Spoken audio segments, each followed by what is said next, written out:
पंचकृषीमध्ये नव्यानेच घेऊन आलेले आहेत Aman chicken centre, Pimpalwadi, Ganeshnagar road, Pimpalwadi.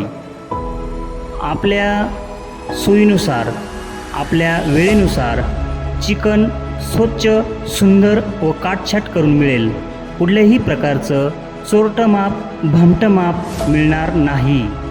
ज्यांना कोणाला चिकन पाहिजे असेल त्यांनी मोबाईल नंबर घ्या 73 87 46 84 48.